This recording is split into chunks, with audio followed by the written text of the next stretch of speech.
since you have to write for so many different people and different personalities, right? And as well as like Yes. different career goals that they may have, Mhm. I assume you have like a very specific like onboarding and framework to get the gold out of their heads and who they are onto paper, right?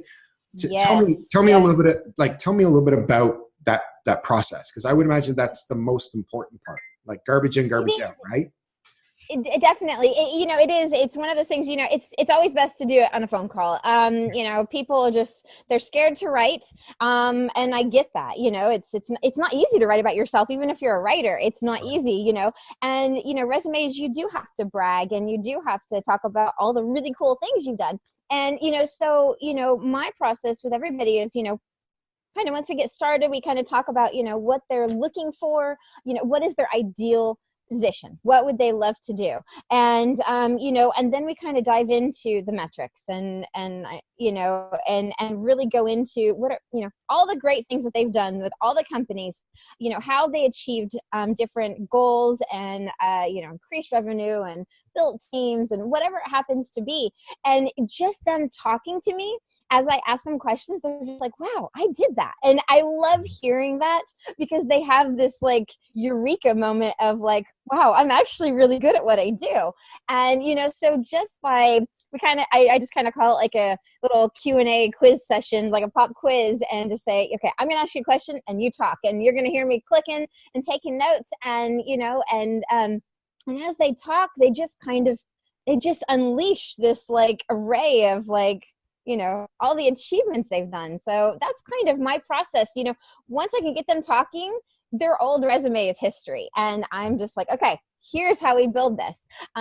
Especially, with, in conjunction with what goals that they're, aiming for now, and the companies they're looking forward to. How does, what they've done and what they've achieved fit with, what company cultures are looking for now.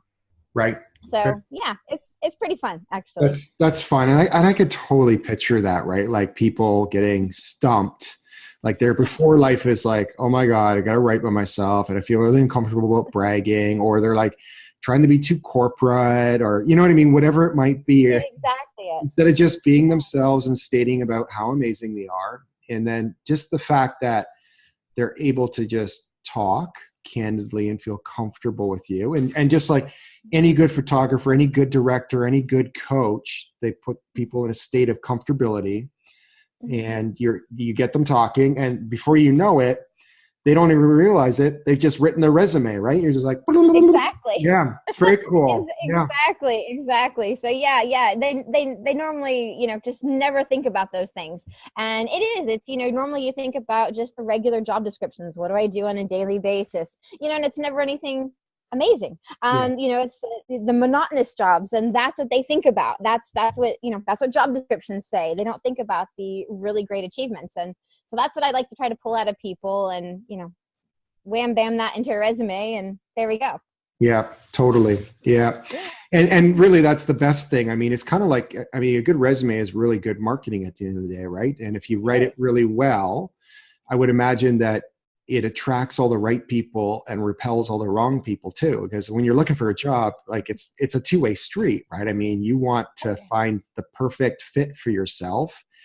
And if you don't show everything about yourself, then you could end up at a place that's not a good fit for you, possibly. I'm guessing. Is that right? Is it started at the exactly resume level? Is that right?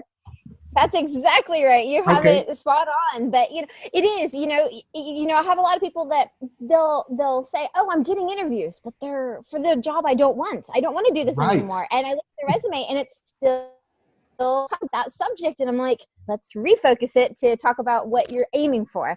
And so yeah, that happens all the time. Right. So in a resume, it sounds like you talk a lot about the outcomes they drive. So it's not bragging. Like, here's all the awesome stuff I've done for other people. Do you ever get into like them talking about their values so that they can be attracted to like companies that have or bosses and people who have the same set of values? Is that something that you talk about? Yeah, sometimes it's hard in a resume. Like I don't know if you could do that or not. Like, can you say, here's my values? Like, I don't know. Yeah, Usually that could possibly come out in a cover letter, Yeah. or even just in the branding, even like on social media, LinkedIn stuff. I mean, you understand all of that really well. Mm. So, it's who you are. Mm. So the resume, I really try to focus more on bringing in who you are, but by showing achievements. Right. And then the cover letter can be a little bit more personal, really, bring those values and achievements into their company so that, HR can look at it and go, oh, that's how they'd be perfect in our company. So that Right. you want them to be able to see the candidate there working with that team. So those kind of things work really well in the cover letter and branding, Yeah.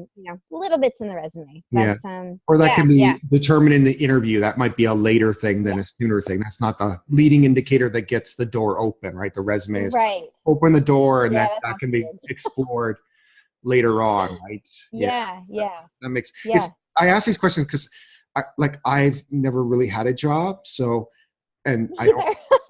I don't have I don't even have a resume. So I Me either. always do the hiring. I'm not hired. Like I'm like, because I'd be a terrible employee. Like I'm just telling you right now, I'd be fired in a second if anyone hired me. Oh no. So Oh I'm no. asking these questions not because like they're stupid questions. It's literally because I'm No. stupid. Like I don't get No, this. I no. don't understand it. So, but I know It's that so the rest of the weird. world needs a resume, right? Most of the world needs a resume, but what's a resume? The last, what my last resume was? I was applying as a server, and I thought it'd be funny. And I put a cover letter on it, and I put because it was a server, and it was a bar that hired like a lot of women. So I put a Uh-huh. cover letter, like a headshot that looked like a woman, and then they opened it up. There was this hot body, and then it was my face, like sticky faced on it, like, and it said, "Do you only hire women?" And it was like this. They hired me. I was a terrible That's server awesome. bartender, but it got their attention, and Yeah, it and, and then I was like, would. oh, okay, Personality works, yeah, definitely. yeah. Originality I That's got, but it great. was a terrible resume. It was full of spelling mistakes, grammar, and no experience. And still today, it's the same But thing. you got their attention, and that's what counts. That's what counts. It's funny. We aren't taught how to write resumes in school. I mean, you have basic, career counselors at college and home ec and, high school, but it's not going to teach you how to actually sell. And you do have to understand that concept of marketing and selling, and we're just not taught that. And it's frustrating.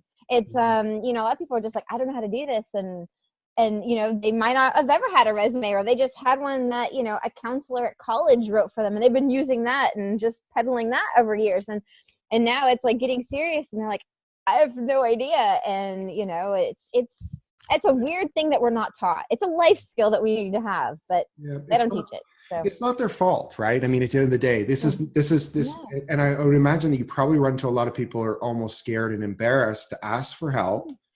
Mm-hmm. And it's like, of course you need help. And even if you didn't and you were the best, it's silly for you not to at least get a third party opinion that's unbiased before you start sending it out there, especially someone who sent out a lot of them like you is going to be able to see things that most people Oh, yeah.